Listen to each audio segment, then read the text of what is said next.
Okay, so have you ever, imagined a future where First Nations in Canada, have the power to shape their own destinies, completely independent of the Indian Act? Absolutely. And we're talking about steps that they're taking right now to achieve that. So that future might be closer than we think. Right. Right, and Yep. that's what makes this First Nations Leading the Way 7 meeting so fascinating. Yeah, So exactly. where and when is this meeting happening? It's taking place from November 26th to the 28th Okay, at the Edmonton Convention Center. gotcha. They're expecting 2 representatives, either a chief, counselor, or senior staff, Okay. from every Indian Act, First Nation, and modern treaty nation across Canada. Wow, so every single one. Yeah, so every single one. That's a pretty big deal. It is. So what about the cost for all of these representatives to attend? That's the amazing thing. Yeah. The 5 organizations that are hosting the meeting are covering all of the costs for those 2 main delegates from each nation. That's incredible. And is that for travel and accommodation as well? Yeah, it's a clear demonstration of their commitment to supporting First Nations in this movement. It is. Yeah. So I understand there's more. What about youth and elders? Are they included in this too? Yeah, so each nation has the opportunity to nominate 1 youth and 1 elder delegate. Wow. Now, travel and accommodations will be reimbursed Okay. after the event Okay. for the youth and elders, but only 25 of each can attend in person. Okay. All other nominated youth and elders will be invited to attend virtually. So there are still options to participate for those who can't make it in person. Exactly. That's fantastic. Yeah. It's a fantastic way to ensure that intergenerational representation Yeah. and to get those diverse perspectives into the conversation. Exactly. Now, I'm dying to know what's actually on the agenda, what makes this meeting so special. So the theme itself, First Nations Leading the Way, speaks volumes. It's about how First Nations are moving beyond the limitations of the Indian Act and forging their own path. So it's about action, not just talk. Exactly, yeah. Love that. So they'll be tackling some pretty big topics like the future of fiscal relations with Canada, Okay. expanding First Nations tax jurisdiction, even accessing global capital markets. Whoa, hold on. Global capital markets. That sounds incredibly ambitious. It is, but it highlights just how serious First Nations are about taking control of their economic futures. Yeah. Imagine First Nations being able to raise capital for development projects, not just through government grants, Right. but through global investors. Okay. This could be a game changer. Right, for their economic power and independence. Exactly. Okay, so let's break this down a little bit further because I'm starting to understand the scope. But I'm curious about the specifics of, what exactly will they be discussing under these big overarching themes? So, for example, under the future of fiscal relations with Canada, they'll be looking at moving beyond a dependence on government handouts Okay. towards a system where First Nations have genuine control over their revenues. Right, because relying solely on government funding, I imagine, can be a little bit like constantly asking your parents for allowance, Exactly. even when you're a grown adult. Yeah. It doesn't exactly foster a sense of empowerment or self-reliance. No, not at all. Okay. So they'll be exploring things like expanded First Nations tax jurisdiction, Okay. which means potentially implementing property taxes on First Nations land, Okay. which would allow them to generate their own revenue streams, fund their own priorities. So instead of waiting for funding to trickle down, they're creating their own financial wellspring. Precisely. I love that. Yeah, and when you combine that with the possibility of accessing global capital markets, you start to see a future where First Nations have the financial resources to truly chart their own course and build a brighter future for their communities. It's like they're building a whole new financial ecosystem from the ground up, Yes, designed to support their self-governance goals. exactly. And to ensure success in this new landscape, they're also discussing financial management certifications. Yep. Now, when I hear the word certifications, I'll admit, my eyes glaze over a bit. Yeah. What's so exciting about that? Well, imagine you are a First Nation leader Okay. seeking funding for a major development project. Right? Yeah. You approach a global investor. Uh, You need to demonstrate that you can handle their investment responsibly. yeah. These certifications from the First Nations Financial Management Board become your golden ticket. Okay. They signal to investors and lenders that a First Nation has strong financial systems in place, a solid track record, and a commitment to transparency. Okay. This can unlock better financing opportunities, lower interest rates, and ultimately fuel further growth. So it's about building trust and credibility in the financial world. Exactly. And then there are the more traditional funding sources that they'll discuss, like 10-year grants, which can provide more immediate support for a variety of community development projects. Exactly. Okay, so we've talked about finances, but what about the land itself? I'm particularly intrigued by the land registry concept. Okay. How does that fit into the bigger picture of self-governance? So imagine a system where land ownership on First Nations reserves is clearly documented, Okay. easily accessible to everyone. Okay. That's what a land registry aims to achieve. Okay. It creates transparency, it facilitates business transactions, and it empowers First Nations to manage their lands effectively and responsibly. It's like having a clear and accurate map of your territory, making it easier to navigate and make informed decisions. Exactly. And in the context of self-governance, it allows First Nations to assert control over their land and make decisions that align with their own values and priorities, free from the constraints of the Indian Act. So it's about reclaiming ownership and agency over their traditional territories. Exactly. And this is where organizations like the Lands Advisory Board come into play. Okay. They're working with First Nations to develop these land registries and other tools that are tailored to their specific needs and contexts. So now we can't talk about this meeting without talking about this incredible lineup of speakers. Yeah. We've got Alan Claxton, CT, Manny Jules, Harold Calla, Ernie Daniels, and Robert Louie. Yes. These are some serious heavy hitters in the world of First Nations governance and economic development. We are. So let's start with Alan Claxton. Okay. He served as Chief of Salt First Nation for an incredible 20 years Wow. and was a counselor for 10 years before that. He has a deep understanding of infrastructure development and has used tools from the First Nations Fiscal Management Act Yeah. to tackle everything from health and recreation facilities to the complexities of roads and access to land. That's right. So he's not just talking the talk, he's walking the walk. Yeah.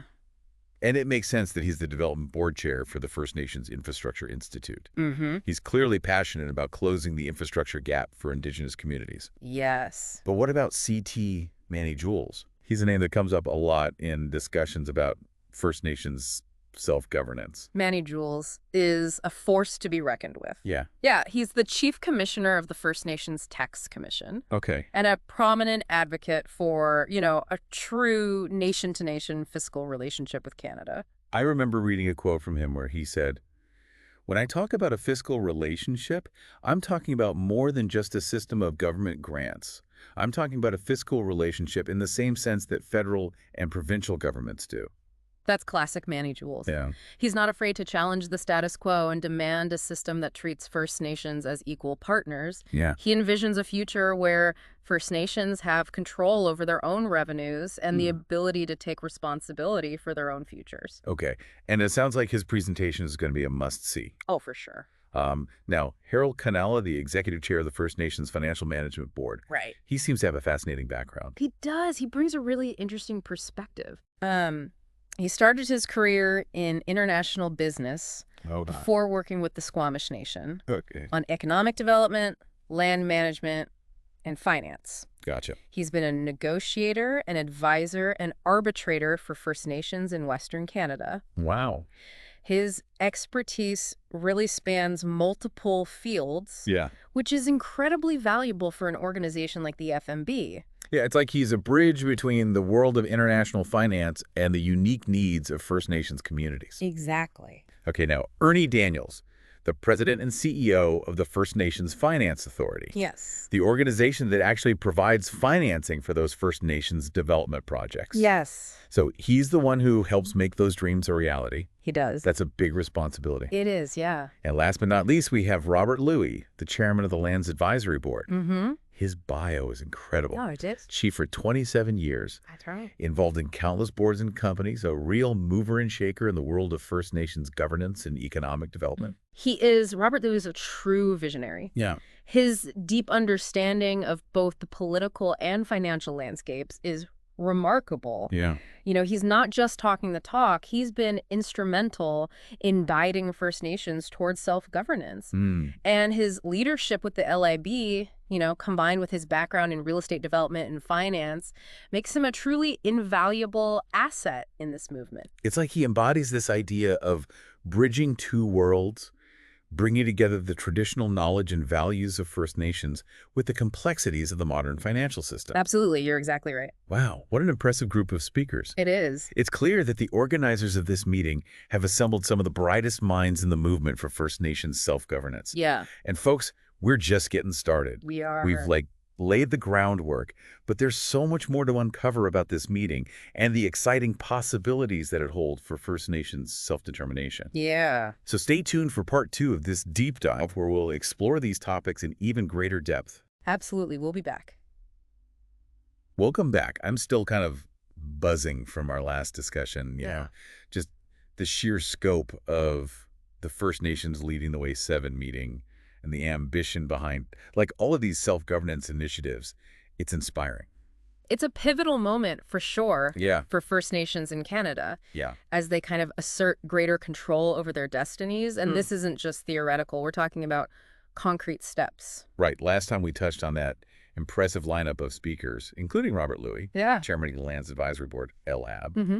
His experience is particularly relevant Yeah. when you think about how land management plays such a crucial role in self-governance. Absolutely. He's a fantastic example of someone who understands both the political complexities and the practical, on-the-ground realities of land stewardship. Yeah. And he's been deeply involved in guiding First Nations towards self-governance, and his leadership with the LAB really showcases his commitment. And you know what struck me? His work with the LAB is particularly interesting because they're helping First Nations navigate the framework agreement on First Nation land management. Right. Can you remind us what that agreement is all about? Yeah, so the framework agreement is a groundbreaking agreement between the federal government and participating First Nations. Okay. It allows those First Nations to create and enforce their own laws Okay. around land use and development, Okay. independent of the Indian Act. So it's like creating a whole new legal system for managing their lands. Exactly, Yeah. yeah. And the LAB provides support and guidance as First Nations develop their own land codes, environmental management plans, and other land governance tools. So they're creating a roadmap Yes, for sustainable and culturally appropriate development. precisely. It's a powerful example of self-determination in action, wouldn't you say? I think so, yeah. And Robert Louis' expertise in real estate development, Mm-hmm. combined with his deep understanding of First Nations values and priorities, Yeah, makes him an ideal leader for this initiative.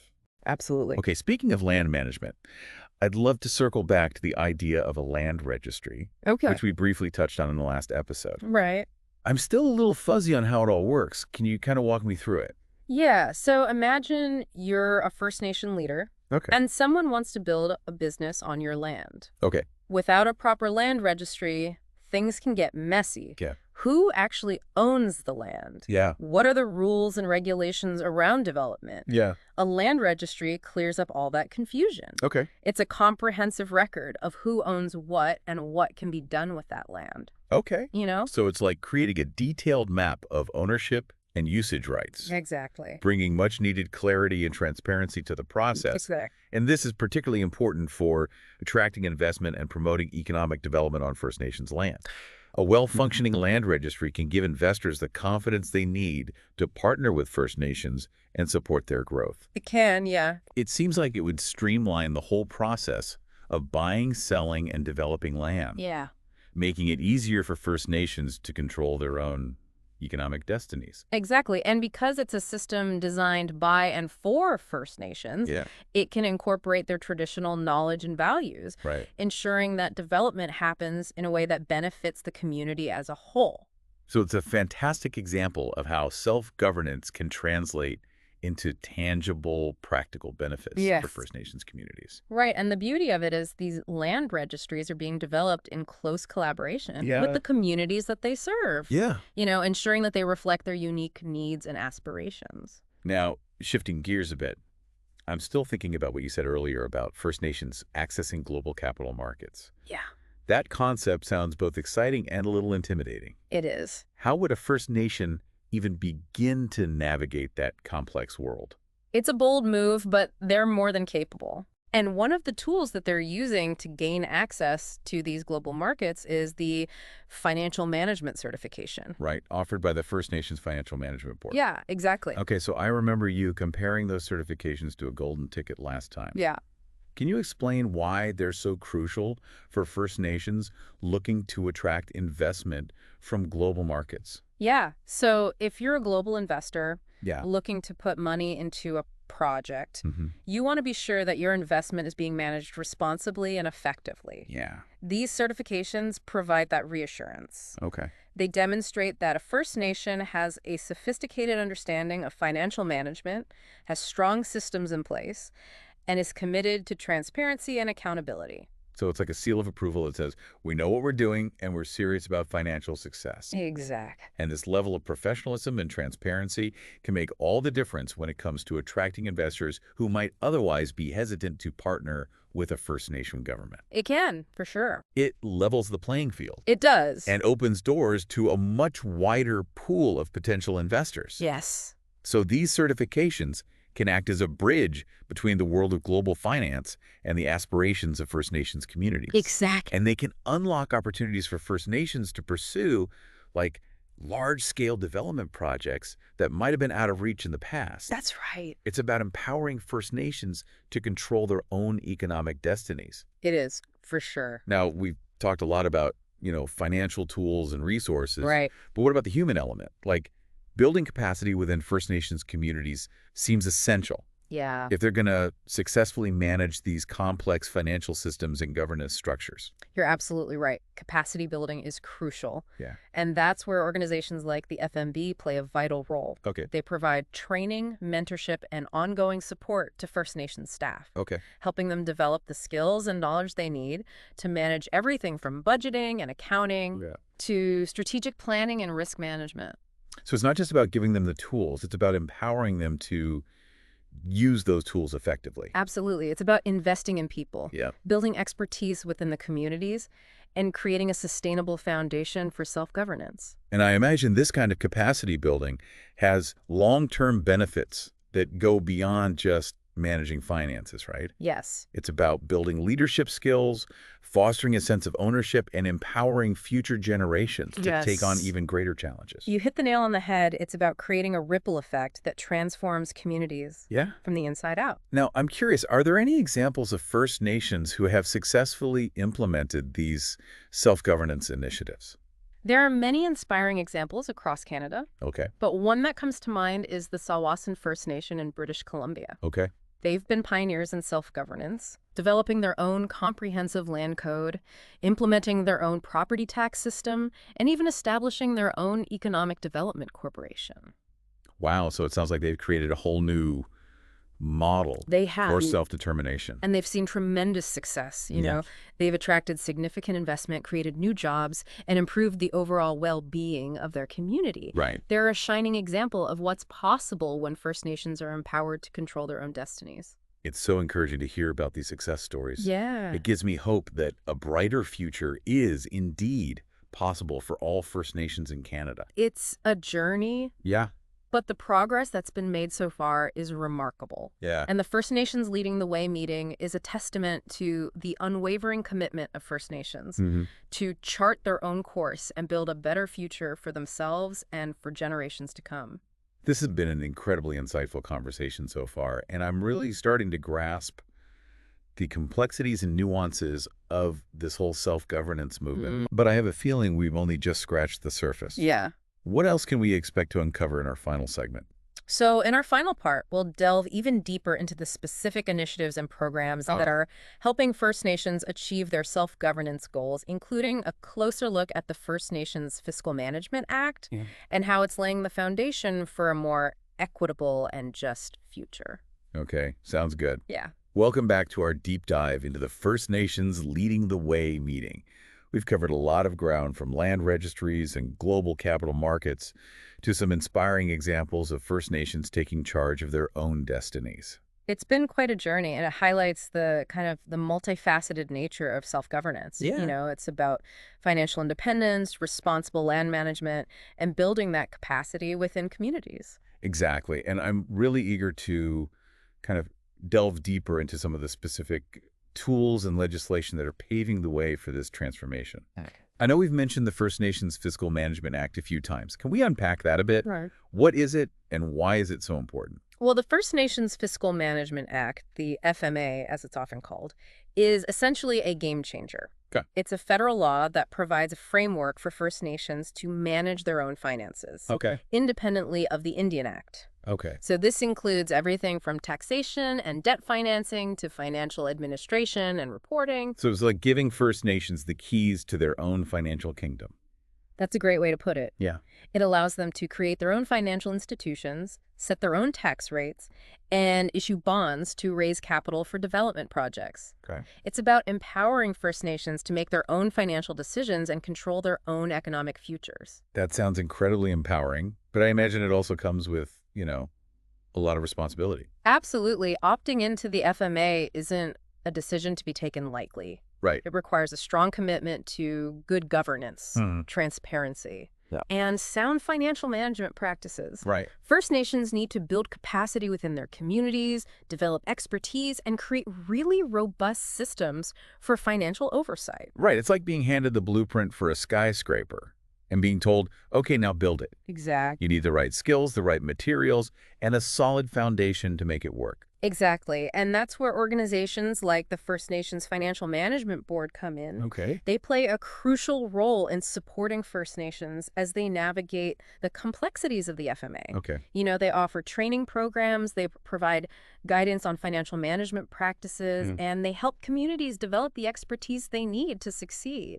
And those financial management certifications we talked about earlier, Yes. those seem even more important now, especially for First Nations who are opting into the FMA and seeking to attract investors. They are. Those certifications act as a seal of approval, Right. signaling to the world that a First Nation has met rigorous standards of financial management. And they can give investors the confidence they need to partner with First Nations and support their economic growth. It seems like everything we've discussed today is interconnected, right? Yes. The FMA, the certifications, the access to global capital markets, Yeah. it's all part of a larger ecosystem Yeah. that's being built to support First Nations self-governance goals. Exactly. It's a holistic approach to self-determination, addressing not just financial independence, but, land management, capacity building, and creating a sustainable foundation for future generations.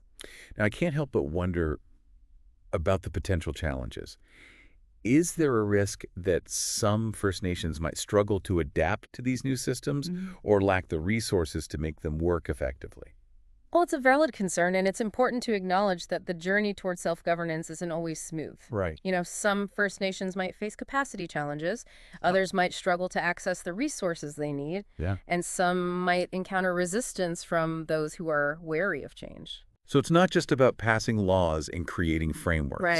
It's about providing ongoing support. Yes. And ensuring that all First Nations have the opportunity to succeed. Absolutely. It requires a commitment from all levels of government to work collaboratively with First Nations, to provide adequate funding, and to create an environment where self-governance can truly flourish. It's about building trust, fostering partnerships, and recognizing that self-determination is not a threat, but an opportunity for all Canadians. I couldn't agree more. When First Nations are empowered to control their own destinies, everyone benefits. Yeah. It leads to stronger communities, more vibrant economies, and a more just and equitable society. This has been an incredibly insightful conversation. It's given me a much deeper understanding of the complexities and possibilities surrounding First Nations self-governance. Yeah. And I have to say, I'm feeling incredibly hopeful about the future. Me too. It's an exciting time to be witnessing this transformation unfold. And the First Nations Leading the Way meeting is a powerful reminder that the future is being shaped by those who are taking action, those who are leading the way toward a brighter and more self-determined future for First Nations. So well said. And for our listeners who want to dive deeper into this topic, we've included links in the episode description to all the organizations we've discussed, along with additional resources on First Nations self-governance. I encourage you to explore these resources and continue learning about this important issue. And as always, we want to thank you for joining us on this deep dive. Yes, thank you so much for listening. We'll see you on our next deep dive into the topics that matter most. Yeah, see you next time. And in the meantime, remember to like, share, and subscribe to Timely Trends and News. Yeah. It really helps us grow and continue bringing you these insightful conversations. It does, all right. Until next time. Take care. Yeah, you too.